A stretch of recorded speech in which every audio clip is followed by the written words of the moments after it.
Welcome to the Milk of the Matter podcast. My name is Dr. Alison Bernard, and I'm the Executive Director of the Breastfeeding and Child Nutrition Foundation, the BCNF.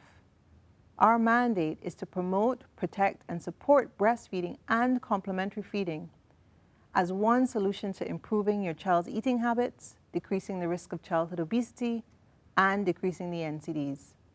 Over the next few weeks, we'll be introducing a new, unique podcast, which will be giving voice to maternal and, strike that, social or societal discussions around early childhood nutrition, breastfeeding and complementary feeding, and its intersections.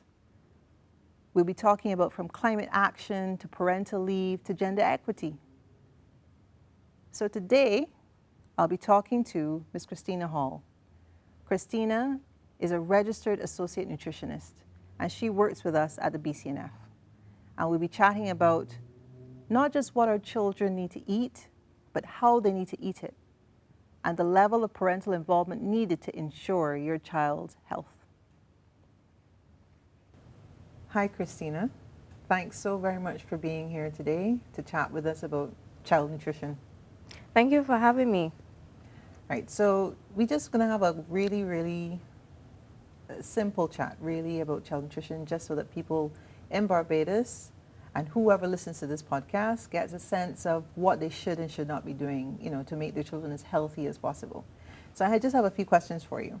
So I want to know, and I think Barbadians want to know, how important is nutrition in the first 1,000 days of a child's life? That's the first part of the question. Then I'll ask you the second. Okay, well, in terms of the first 1,000 days of life, it doesn't start when the child is born. It actually starts when they're conceived. So for a woman who is looking to become pregnant, she really should be aiming to improve her nutrition as much as possible, but not just nutrition even.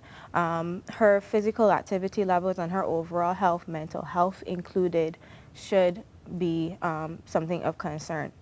So things that she needs to look out for would be getting adequate folic acid, calcium, vitamin D, iron. Those are really key nutrients in helping your baby to develop in the first couple weeks when you have no idea that you're pregnant. And so for moms, that's something that they can do even before they have conceived the baby. So you've preempted my question, which is absolutely fine. Because the next part of my question is, what steps can parents take to ensure their children receive the necessary nutrients during this critical period? And a sidebar, what's with this 1,000 days? What's the first 1,000 days? Why is that important? So the WHO actually suggests that the 1,000 days, as I said, is from conception through to about 2 years, 2 years of age, is a critical period. During this time, obviously, the baby, one in utero, is getting all of the nutrients from its mother. Daddies can support too, by getting mommy's nice, nutritious food or giving prenatal vitamins. But then when that baby is born, as parents, you have a very important role in molding that child's nutrition for later on in life. Nutrition is the definition, the process of obtaining nutrients from food necessary for growth. So it's important that we focus on nutrition because it is a very important part of health overall for your child. So in the first 1,000 days, conception, after the baby is born, 6 months into its life, exclusive breastfeeding is important. And then further from there, we go into complementary feeding, which is the introduction of solid foods into your diet along with the breastfeeding. Because I don't think many parents know that term complementary feeding. It's relatively new, isn't it?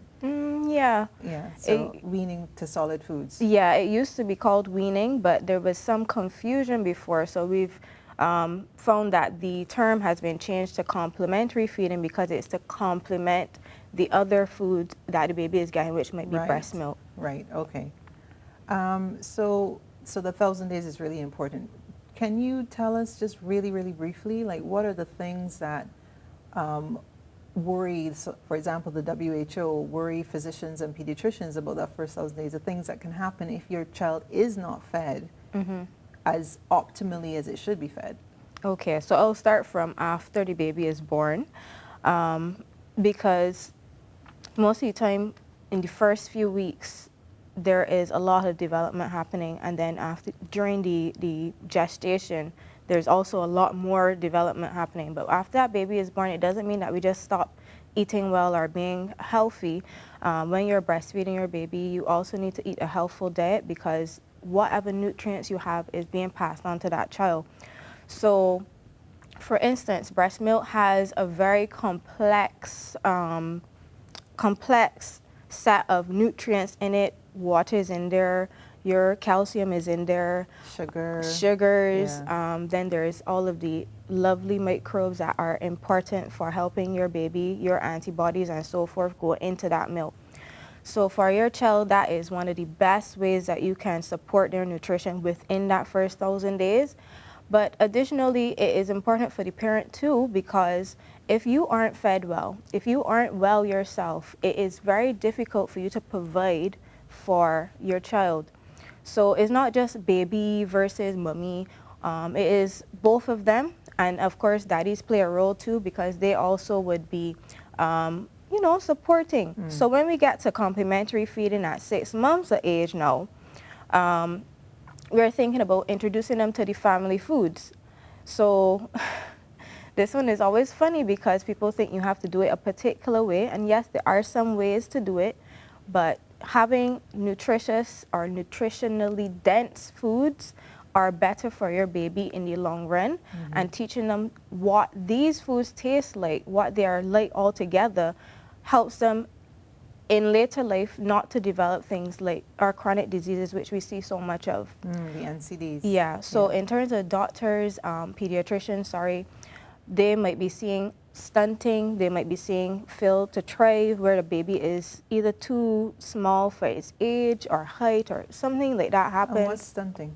So stunting is when the child is too short for its age, okay, when it's too short for its age.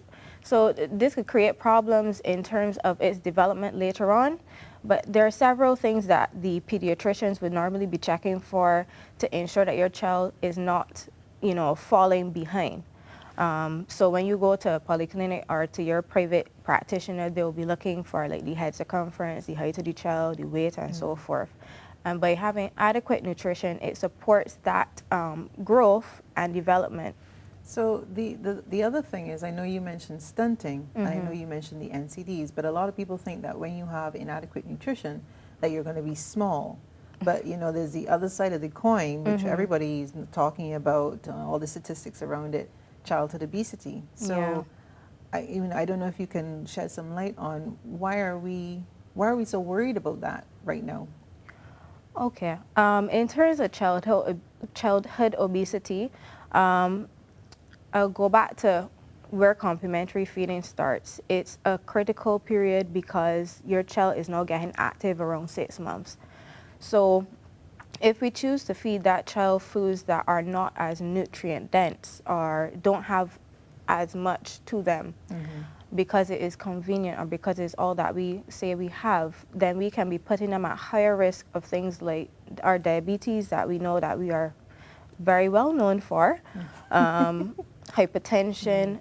Later on in life, actually, we've been seeing children from a younger age having these conditions. Yes, it can cause overweight, and obesity and overweight is associated with diabetes, hypertension, heart conditions. So it is important that from the time that child starts to have solid foods, that you are thinking about, I am preparing this child for its future. This is not just I can do this in for this amount of time and that's it, but we're making like the building blocks for later on. Yeah, it's like the training wheels, basically. So basically you're saying then breastfeeding as the first nutrition, or breast milk as the first nutrition, sets the stage. Yeah. And then from then on, we still have to be pretty, not rigid, but focused on ensuring that even after that, that you're choosing the right foods and doing it in the right way so that we prevent stunting and we prevent childhood obesity. Yeah. And I don't think that people kind of understand that it's still important to be. So you work so hard at breastfeeding and then you think, oh, I can relax now, I just have to feed it, whatever. But that's not what it is. You still have to be very focused on what you put into your child's food. More about the quality of the food as well, not just the quantity of the food. Yes. Right, okay. So, I mean, we talked a lot about complementary feeding and what it is, but do we know a lot about what's going on with complementary feeding? Do we know how our children in this country are eating? I'm very curious to know. Unfortunately, we do not know enough.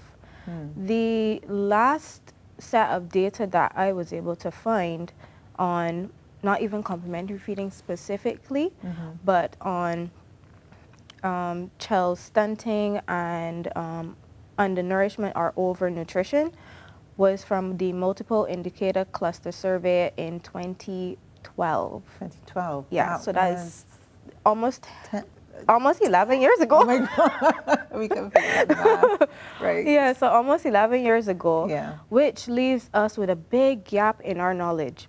And even at that time, yes, it might have reported a low amount of children being stunted. So I think the figures were like 13% or so with children experiencing undernutrition under the age of 2.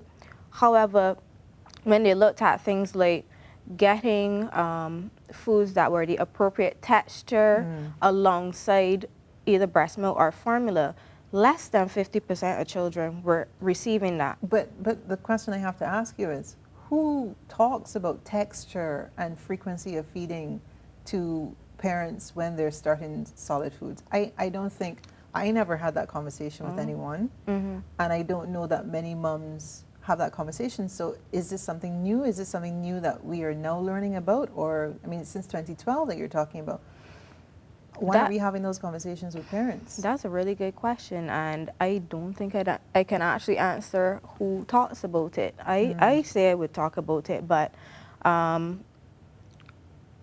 that's actually just really interesting. So again, in terms of the research, because my feeling is we need to know how we are eating, how our children are eating in this country, and not wait until they're 13 and 15 years old. Because I know there was a study done back in 2011 or 2012 as well, the Childhood Obesity Prevention Project, that looked at 13 to 15-year-olds and how they were eating and what they were eating and whether eating fruit and vegetables or sodas and whatever.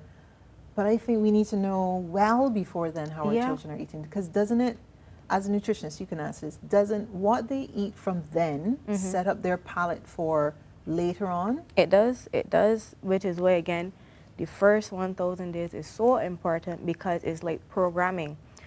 You start in your mom's womb and you come out and it's kind of like training. I keep thinking of complementary feeding as training wheels for being an adult. You are being, you're being trained how to eat. So if you are trained to eat foods that are not as nutritionally dense or that are not as healthy, then later on in life you might not have a taste for those foods. Right. You know, and then another thing that happens too is that once you offer the child the food a couple of times, maybe once or twice, and the skin at their face, which is the case, because a child is looking at it like, what is this? It's new to them. We decide to call our children picky eaters. We don't offer it anymore. Right. So it doesn't start at 13. It doesn't start anywhere near there. It starts in the first 1,000 days when we decide, okay, I, as a parent, need to do this for not just my child, but for myself. They're watching us.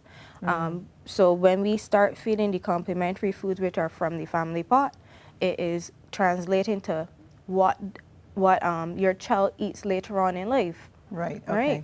And I just want to, I'm really into the breastfeeding thing, but I just have to make a slight, you were saying breastfeeding and so on, complementary training wheels for how you eat later on. But even, and I don't know if a lot of people know this, but even in the womb, babies are picking up the taste of foods through the amniotic fluid, because they're swallowing that all the time. And so if you have chocolate or if you have coffee, or they're picking up the taste of the foods. So eat your vegetables, eat your fruit. Babies are picking up the taste of the food so that it makes it easier when you have to start them on solid foods, because that tastes familiar. That's not too bad. I think I can have some more of that. You know, Yeah. you don't want their first taste of food to be nuggets, chicken nuggets, Yeah. and Plus, things like chicken nuggets would be high in salt, so exactly. a baby is not able to process salt in the same way we can. Right. So I'm just saying that it starts definitely in breastfeeding, and how you feed yourself absolutely impacts how your baby feeds later on. Yeah, definitely. Right. So we were talking about research just really briefly. So basically, you're saying there is not as much research, and if there's research, it's old research. Yeah, more and than 10 I've not years been ago. able to come across it, so it might be my bad. So a call to action here. Yeah. I think there's serious call to action here. So I just want to put out a call to action to the persons in the research world. We need to know how our children in Barbados are eating right now. So we want to know children between the ages of 6 months and 2 years. What are they eating? How are they eating it? And are parents involved? We can't know where we're going if we don't know where we are. Okay, so we don't want to jump the gun. We want to slow down a little bit. Yeah. So this is a really interesting one for me in terms of, because I want to hear what you think in terms of the misconceptions that people have about complementary feeding and how parents can avoid falling in to the pitfalls of those misconceptions. Okay. One of the first ones that I could think of, and I recall even in my family, this is one that we kind of argued over, Right. was you must start with one food at a time. I remember, if I'm being honest, that's what I would have told patients very, very early on.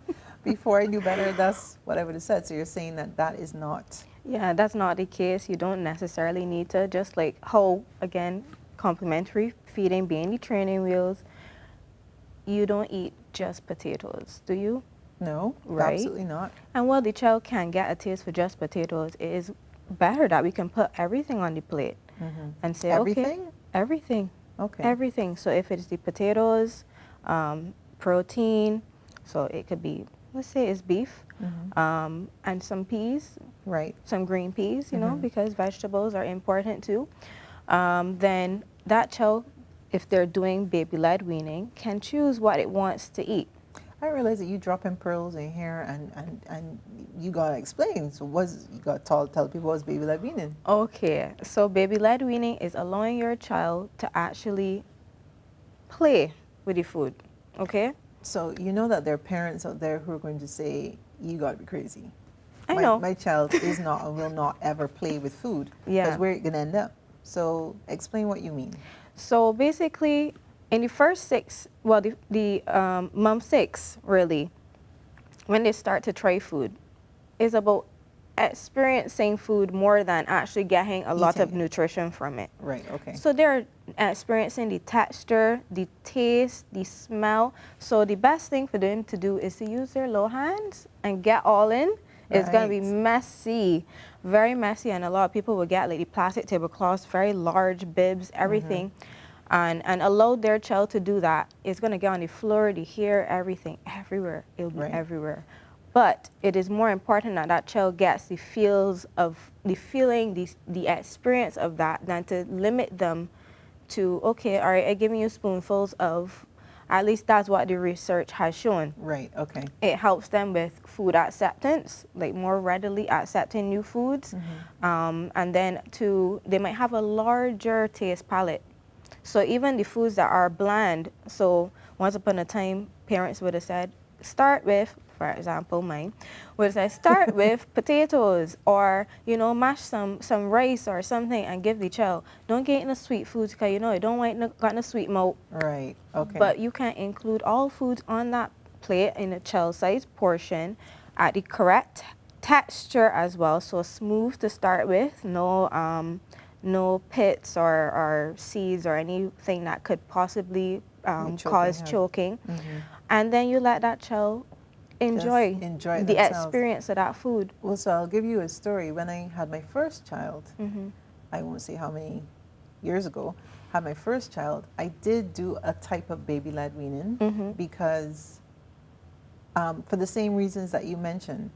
And the thing that I did was I had like 3 things on the plate. So I would have rice, and then I would mash it really, put some of my breast milk in and mash it really hard so it was like a paste, basically, nothing to choke her. And then I would take some sardines maybe and just mash that as well too. So, and again, maybe you might talk about this, but the fish, I know there are a lot of people that say you shouldn't even start with fish, you shouldn't even start with meat, that you should start with things that are less allergenic, less likely to cause allergy. But is that the teaching now? No, it's not. And starting with the allergenic foods earlier on actually has been proven to support less allergy later on. Right. Yeah. So fish, I would just caveat it. Well, I would just preface it by saying, if you're going to give foods that are potential allergens, do it early in the day.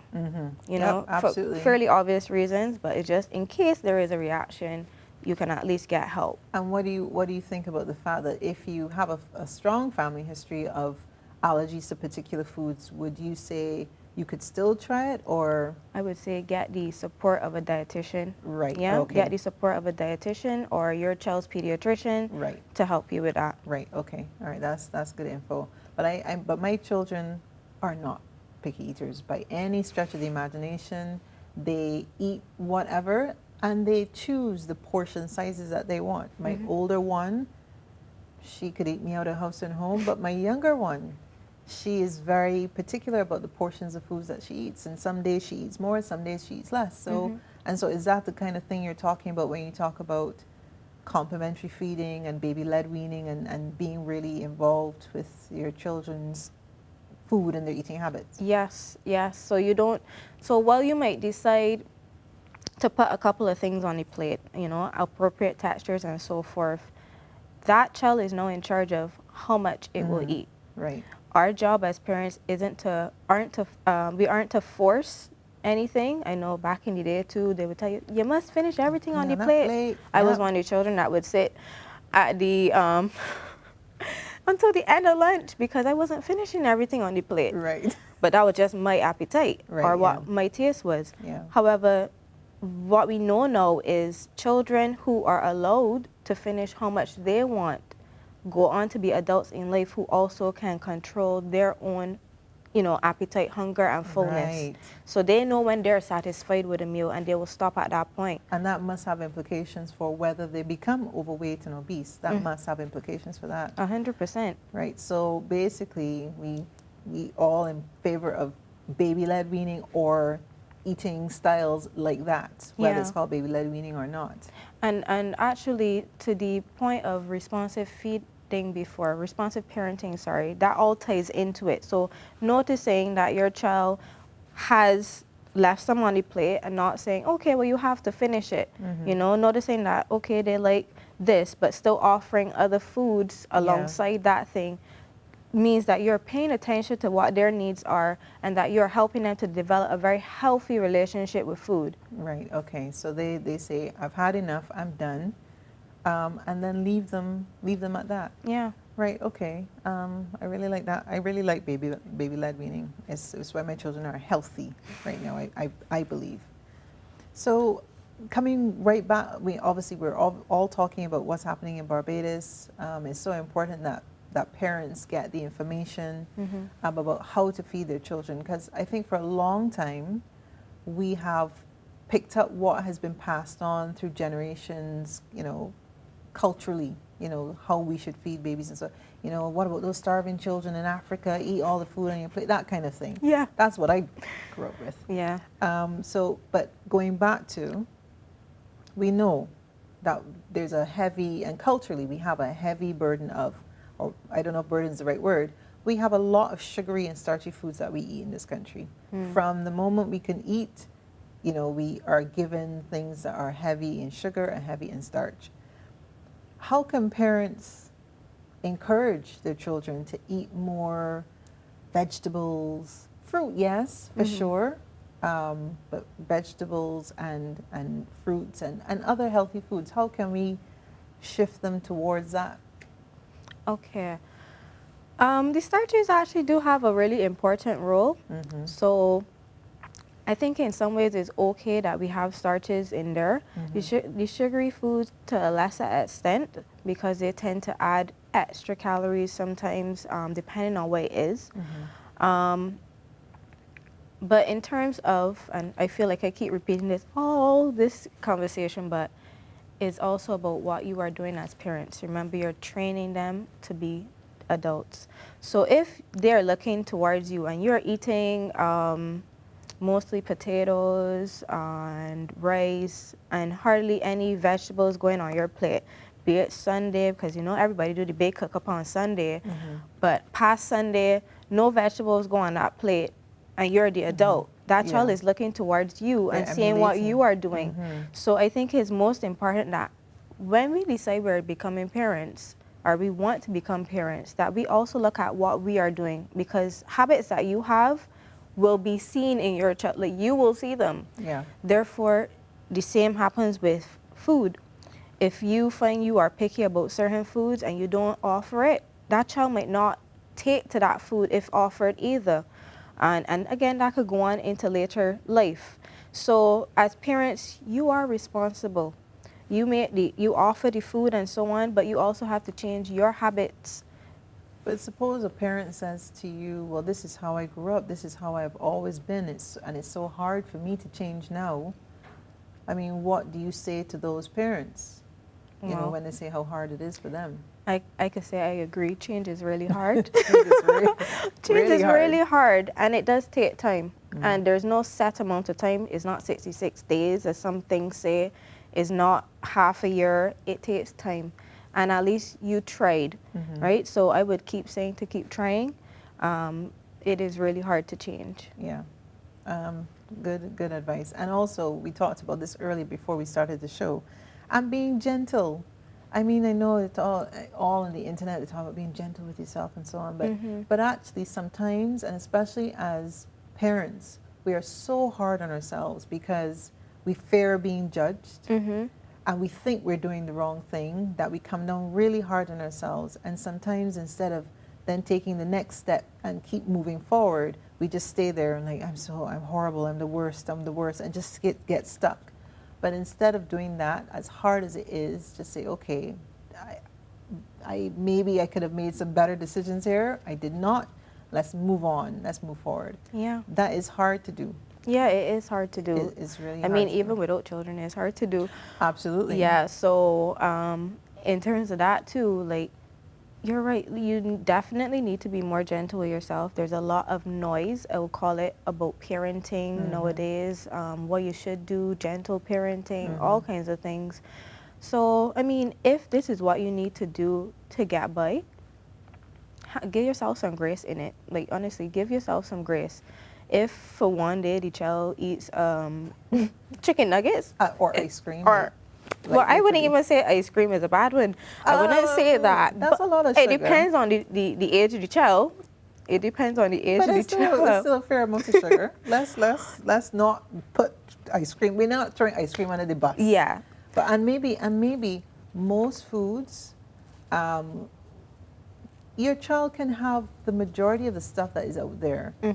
Just maybe 20% of the time or 30% of the time, as opposed to 80% of the time. Right, which is what I'm saying. Like, if it happens sometimes, like, again, no diet, there's no perfect diet. Absolutely. So if it is a day where you come home from work, you're absolutely wiped out, and all you can put in the air fryer. All you could put in the air fryer is a couple of chicken nuggets, and you cut that up and give it to the appropriate age, obviously. Right.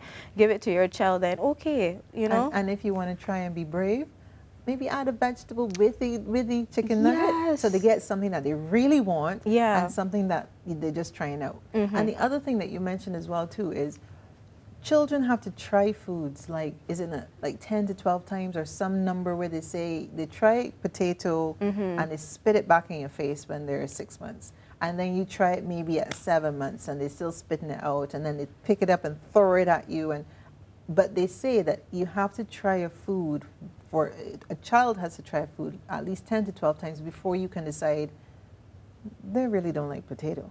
You know, so I kind of feel like, as you were saying before, that the moment some parents realize, oh, my child is spitting this out, they think, okay, I'm not going to try this food ever again. And then if you do that for a whole bunch of different foods, then it limits the diet. Yeah, it limits the diet that the child actually has. So it's so important to just make sure you keep trying maybe in different ways even. Yes. Try the potato not mashed, maybe try it roasted or something depending on the age of the child or whatever. Just try it in different ways. Yeah, trying in different But ways. you know what some parents will say? What? Time. I don't have time to do that. I don't have time. That is what I hear a lot.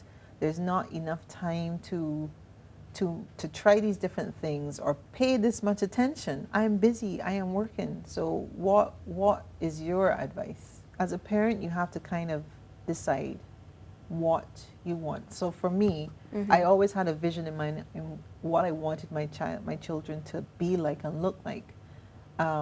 They didn't have to follow it exactly because it's their life, right?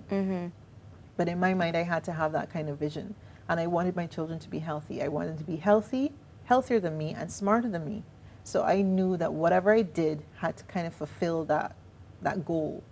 And so I say to parents when they say, I'm really tired, then I say, okay, then think about how you want your child to be in another 20 or 30 years.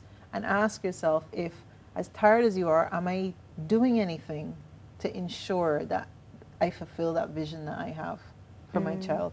And it's a hard, sometimes it's really hard to look and see whether or not you're doing it or not, and realizing it, I ain't too sure I'm really doing very much. I was thinking that's a very selfless way of thinking of it.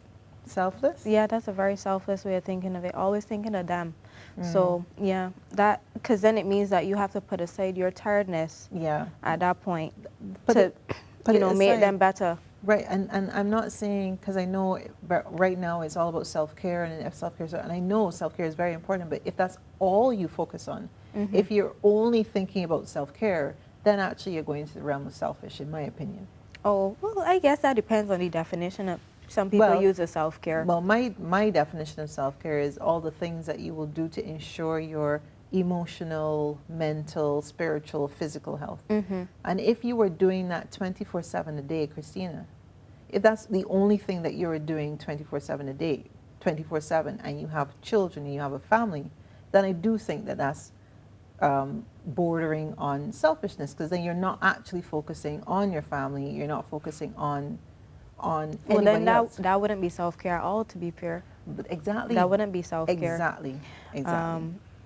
But in terms of parents being tired, something that I hope would have come across somewhat before would be to cook one pot, the family pot. So yes, the child might not have liked the potatoes mashed that time, but you cook roasted potatoes for yourself. And obviously we're trying not to use salt at this point because babies can't really manage salt. But you cook roasted potatoes, you have a little beef stew there, whatever the case is, and you feed them that. And if they eat or don't eat, okay, they don't like potatoes in this way, maybe they'll eat a little. But you don't be too hard on the fact that they haven't eaten. They've eaten some. When they're ready, they will ask for more, or they will come, well, you offer again, and they will have some more. But again, it's just a matter of, as parents, it is a bit of a sacrifice. It's a constant ask, what can I do for my child? Am I willing to give up what I want to, But I do agree that the family pot is one way around it, because I never cooked 2 pots. I honestly didn't have time for that. So it's like if I made, so the rice and the sardines that I gave them, that was because, well, I had a can of sardines, but then I had done rice. I had done rice. I didn't cook another set of rice. I just made sure, as you said, no salt, and if I did something with sugar, no sugar for them. Like literally no salt, no sugar. Just take out theirs just before you add in all the other seasoning. But the thing is, no gosh, the seasonings, minus the salt, I used to douse her stuff in black pepper because I like pepper. So Yeah, and they get the taste of they pepper get from the the breast milk. from exactly. So from early on, my children were getting pepper. I was putting rosemary, but loads of different herbs and spices into the food, so that by the time they were ready to have a more sophisticated family pot food, they had already tasted all those flavors, and it wasn't difficult. And I cook with a lot of garlic. Keeping away the vampires, they say. I am crazy about garlic. So my children have no challenge with garlic at all from the moment they could eat. So I see what you're saying. It's really important for parents to make those decisions and decide how they want to feed their children, because it does have implications for not just now but in the future. And I think that's what people forget. And I think recently, I can't remember if it was, I don't want to name the doctor, but someone said recently that this is the first generation where children may not live as long as their parents. That's what they're suggesting, that this is the first generation that they may not. So because you have so much non-communicable diseases, childhood obesity, and if children are developing these issues at 6 and 7 and 10 and 13, they have a long life to live with this stuff.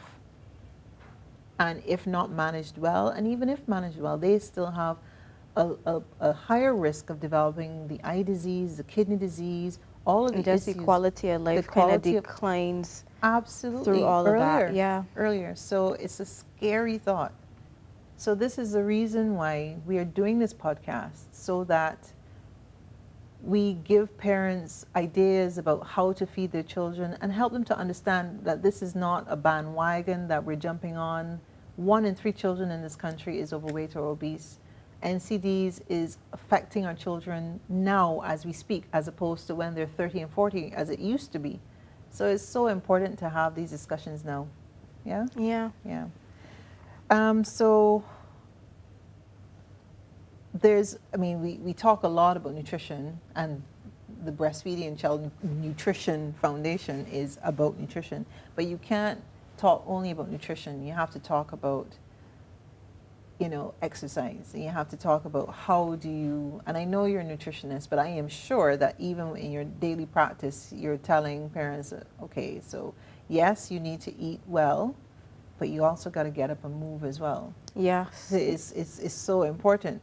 So apart from the encouraging nutritious foods, how do you think parents can promote habits like healthy, like regular exercise? I mean, it's so hard right now where you drive them from here to there, they take the bus home from school, but how do you encourage them to develop these better habits and to get things like adequate sleep to make sure that the children develop healthy lives?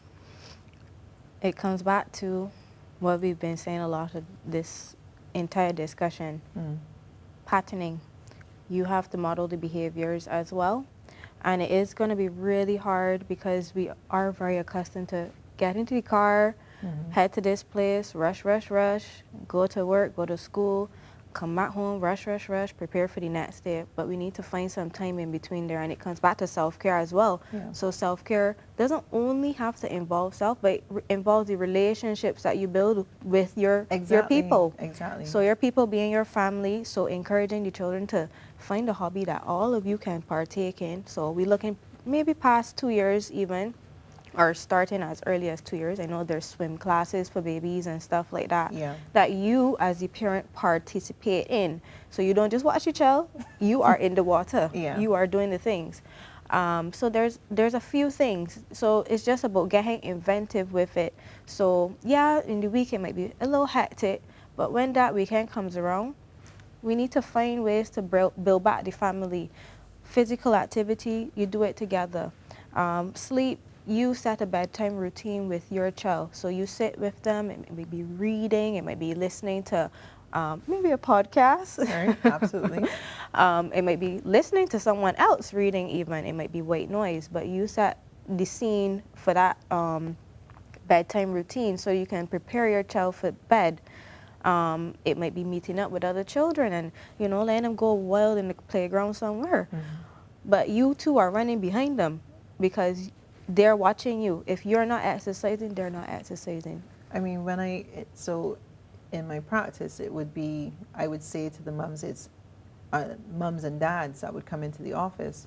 And I would say, so I would start talking about nutrition and exercise and so on, and I would say to them, and so we would talk, I would ask them, so what kind of things do you guys do at home? And oh, well, he has a bike, he has a skipping rope, I said, okay, so starting tomorrow, we have a skipping rope, we have bicycles. So and the thing is, I think the key thing for parents is they are busy. They don't have a lot of time. So not to say, oh, get a gym membership and head to the gym. You don't always have the time or finances for that. Yeah.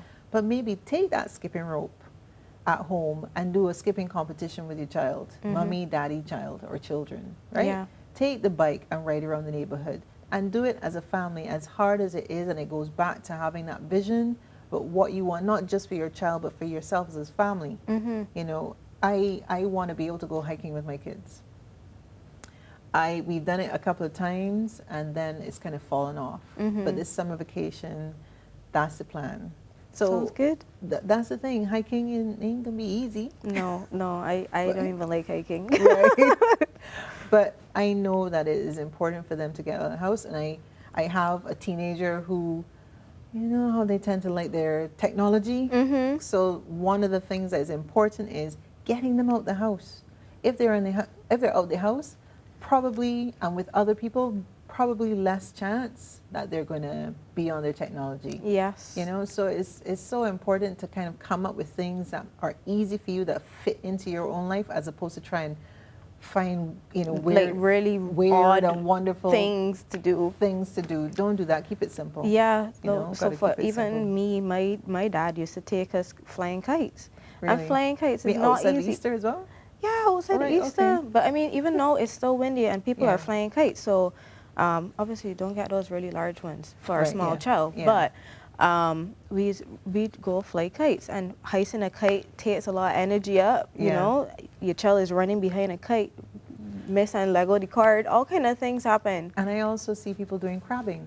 Crabbing? I did not know that was a thing. Oh. But you're out late at night, you're going digging for crabs, and it means that they're not at home, not on the technology, they're moving, and so it doesn't have to be always sweating and so on. It's just movement. It's starting slow and building.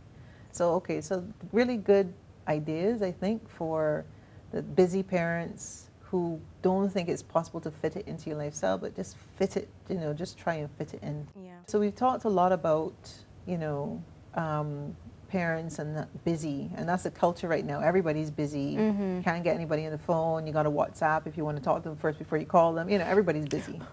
I'll just slide that in. But are there any cultural or social factors? So I want to talk more about the cultural and social factors now that influence complementary feeding practices. Like, what are the things that you notice that dictate how we feed our children from the beginning and even later on? I mean, we talked about one food at a time. Yeah, that's one food at a time. And we didn't really we didn't actually do too much of the misconceptions, actually. We kind of talked around them when we were saying things like the allergenic foods and so on. Right. I'm thinking culturally though, it's like we feel the need to go and buy baby food. That is a thing. I feel like that's happened. I don't feel like that's how I was fed, but I felt like it happened when my niece was born and so on, that we felt we had to go to a store and buy something in a little cutesy jar. What's that about? That's some smart marketing. Hit the nail on the head. Smart marketing. Even the follow-on milks and things like that, where they really make you believe, like, if your child is breastfeeding, it might need something else. Extra. Yeah. Because this breast milk couldn't possibly be enough because it came from a human body.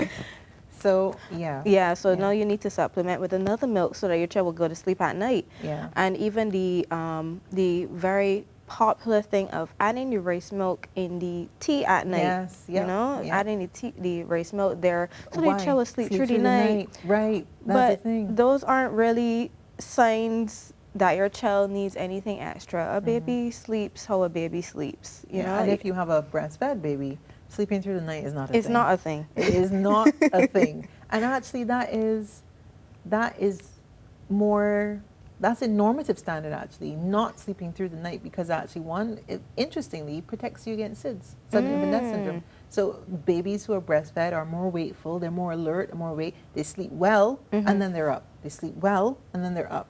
And that actually is protective against sudden infant death syndrome, which we Did not know that. Yeah, which we have an issue with at the moment. So I kind of think that you're right. The things that we do and we think are okay and the right thing to do are actually just things that we might have been told by granny, or again, the smart marketing. Smart marketing. The formula companies, without naming names. And the companies that make the baby foods. And right, I mean, saying, if you're in a pinch, yeah, sure, nothing is wrong with getting something in a jar or pouch, but not as a regular. No, not regularly. And does it really incorporate your own cultural food? Because these foods aren't really created here for us. There are, you know, some pumpkin, some pear that they What's in them? poached. Do we know that they're actually nutritious? Well, the labels are, you know, supposedly saying that they have these ingredients and so forth. But at the end of the day, some of them do have higher amounts of sugar, you know, and you don't want to include all of those sometimes for babies, again, dependent on the age. And it would be so much more affordable if you are cooking your family pot. You take out some of the potatoes before you put in a little salt for yourself. You take out the nice, I keep going to stewed beef because I'm thinking about the iron content of food, right? But the stewed beef, before you add any salt to it, you take out those peas and you put it on a plate and you mash them to the appropriate texture and you feed your child that instead. Yeah. Because now you don't have to buy a jar or a pouch of something else. But you see, a lot of people think about that as a convenience. It's just like with formula. People think that formula is just far more convenient. I am not sure what's more convenient than pulling a boob out and sticking it in your baby's mouth. I'm actually not sure that there is anything more convenient than that. But it's all about busy lives and convenience. You know, it's just easier to, I'm in the supermarket shopping, just pick up a can of whatever baby food that's there. It does seem really convenient, but then let's say your baby reaches an age where it needs 2 of those at a time, and your child is supposed to have, so let's say it's 1. Yeah, if it's 1, it should be having about 3 meals a day. So you buy 1 can of that baby food, and it runs through the can, it's still hungry, it's miserable. What do you do now? Yeah. You have to buy more cans of it. Yeah. Whereas if you had cooked a meal, or you had a meal at home already, and you serve that to your baby, the baby then crawls and complains it wants more. You have more food available. Yeah. So culturally, I think we have fallen into the trap of very smart marketing, and unfortunately a lot of older information continuing to be very present in current time. So the rice milk in the tea doesn't really help baby to sleep longer. Sometimes it introduces foods too early. Yeah, because people might start doing that as soon as the baby is no longer sleeping through the night, which might be happening at 4 months. Exactly. Yeah, when it's having a growth spurt instead. Yeah.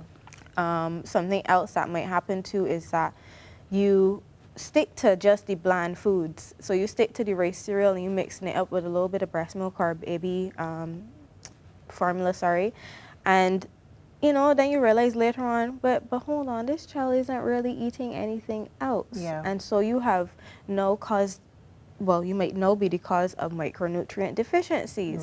So it's things like that where we don't realize, hey, is this information based on anything? Like, is there any evidence to prove I need to start with only rice cereal, or that I should include a bit of meat so the child gets some protein and so it gets iron? But I think that one of the reasons why there's a reticence with starting food and solid foods is the choking issue. There's a lot of because the babies, as you probably know, do this thing where, because imagine for 6 whole months all you've had is breast milk, preferably, but if you've had formula, this liquid passing over the back of your tongue and going down your throat into your tummy.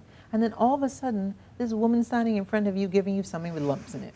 And you're like, that's all you do. You're not choking because there's nothing there to choke you, but your gag reflex is on point for babies. So they do a lot of gagging. Parents think that their babies are choking, but they're not actually choking. They are just responding to the texture. Yes. And if you continue to feed them this food, knowing that it's not going to choke them, and just working through, breathing through the gagging, it will pass. Frightening. It is frightening, but it will pass, and it's not to do with choking. No, it's not. You know? And actually, one of the complementary feeding classes that we did with the BCNF, there's a video that we show, and it is, I mean, it's a little bit startling at first, but once the baby is still crying, they're not turning blue or anything, then they're good. They're good. You don't need to, okay, I'm never feeding that again.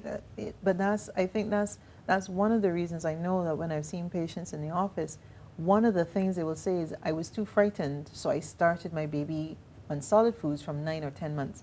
And often if you delay that long, so you give them breast milk or formula for that length of time, by the time you start giving them solid foods, sometimes you find that they're just very resistant, and then it takes even longer, and by the time they're 15 and 20 months, you don't have enough nutrition going in. Right, exactly, and then they have the micronutrient deficiencies you're talking about, or they just are food refusing. They're just absent. Nope, I'm not. So I think the earlier, and tell me if you agree, the earlier you can start introducing the foods, like at 6 months when they, as you said, they don't need to be having that nutrition. They're still breastfed, or they're still having formula, right? So they're still getting nutrition. And basically all they're doing at 6 months, maybe even up to 7, is practicing. Yes. It's a training wheels. They're just trying it. Oh, okay. That tastes weird. This is a strange texture. This is no longer just milk in my mouth. Yeah.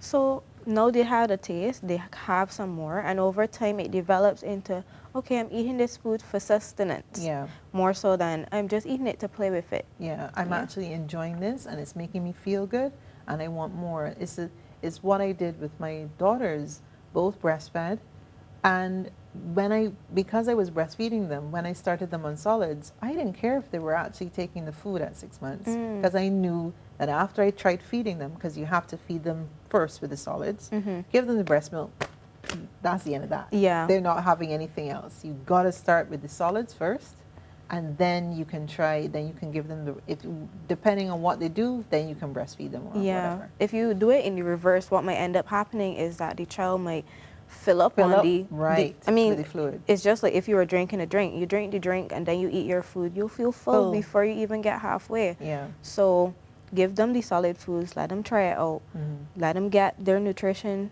from there, and if they need to top up, breast milk or formula milk. Yeah. So I think there's a lot of good information that's come out of here for parents who want to know how to do it, because often I think it's an issue. There are a lot of mums that have said to me that they really didn't know what to do.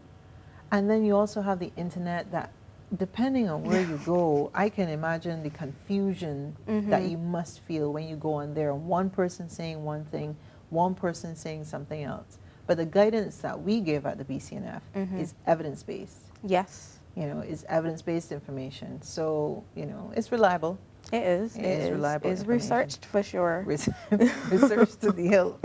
Yeah, so even like some websites will tell you it has to be all organic and everything has to be made from scratch, and they have all these, again, very smart marketing, these fancy little gadgets like a baby bullet. Right, yeah. Yes, I saw those. Why would you need a baby bullet? Especially when you have a full-size normal you have bullet. a regular bullet. Why would I need that? A small bullet. Yeah, just a blender will do. It's cool. It's just like when with breastfeeding, they tell you need a cape, and you need a hat, and you need all these different things. What do you need a hat for? So when you're breastfeeding, you don't expose yourself. Oh, a hat. A hat. Yeah, you put the hat on. It has a long. Yeah, and then you can breastfeed baby without showing. But the thing is that back in the day, you just had a shirt and you just pulled it up and you breastfed baby, and it covered the baby, and you were fine. They're all very nice, and obviously if you can afford it, then absolutely, but it's not necessary. The only thing you need to breastfeed a baby is a breast. Is the boobs. Literally just breasts. And I understand when people talk about breastfeeding is not free, but that's for a different podcast. Yeah, you're talking about all the other things that intersect with breastfeeding. But fluid for fluid, breast milk will always be the more economical fluid compared with things like formula, where you have to buy the formula, you have to buy the bottles and the teats, and then mix it up, and even time is a cost. Sanitation, like that's a whole nother topic. That's a whole nother podcast. But so a lot of good information has come out. So we're on to the final question. Oh, okay. Right. So what advice do you have for parents who are struggling to provide their children with a balanced diet? And we know that it is a struggle. We talked about it a lot during this podcast. Mm-hmm. And what resources do you have out there from Barbados and maybe outside that you think would be able to help them? Okay, well, first things first, I got a plug. BCNF. So the BCNF definitely has resources, and actually there should be some breastfeeding support groups that will talk about complementary feeding. Virtual and in person. Yeah. If you go to our website, there's some information on complementary feeding as well. And I mean, going to your polyclinic, your community nutrition officers should be able to provide information on complementary feeding. And then we have the National Nutrition Center. Yes, we do. So much information there. Or you could go private, you know, if you want to speak to a nutritionist or a dietitian as well. Unfortunately, in Barbados, the case of us having information as widely accessible as other places is not is not where we are right now, but we hope that in future the BCNF will be leading on that. Mm-hmm. Yeah, well, from your mouth to God's ears, absolutely. But yeah, I mean, there are resources out there. As you said, they might be difficult to access, but there are resources. And obviously, we as an organization would be, even if we can't provide the information that you need, happy to direct you to, direct families to wherever they need to go so that they can get the best information for the children. My last takeaway advice is give yourself some grace. Whatever it is that you choose to do with your child or children, give yourself some grace. So whether it goes well one day or the child throw away every single thing that you give them the next time, whatever day is, it's okay. We'll start fresh tomorrow. Yeah, I totally agree. Parenting is challenging. And then on top of, and I strongly believe that feeding your child has all the elements of parenting in there: discipline, control, delayed gratification, all the things that you as a parent are trying to teach your child and also trying to do yourself. And patience, a whole heap of patience. So it is a challenging situation, and I think this is a lot of time has not been spent maybe helping parents past that breastfeeding stage. We focus a lot on breastfeeding, but then what comes next? Yeah. And I have a lot of parents that have said, they get a little flyer that says start feeding by then, give this food, and that's pretty much all they get. They don't get a lot of other advice, and it is it can be challenging to navigate. And then some parents just say, well, let's just go into the supermarket, pick up a pot. They're selling it, so it should be nutritious, So yeah, we need to be able to provide parents with a lot more evidence-based advice and help them on the path towards getting their children healthier. Yeah, and in Barbados especially, we need to do a little bit more research too. Absolutely. Yeah, so we actually do know what is happening here, because that's the hardest part. We can't really make changes or see what needs to be changed, if at all, if we have nothing to go by. Yeah, absolutely. Right, so Christina, this has been great. I enjoyed chatting with you immensely, and I'm looking forward to having you on the couch again for the Milk of the Matter. Oh, thank you for having me. It was really good as well being here. Thank you, Christina. This podcast was sponsored by Nubian Naturals by Kelly and Marie. You can find them on IG, Twitter, and Facebook, and they're located in Husbands in St. James. And you can call them on 425-0881.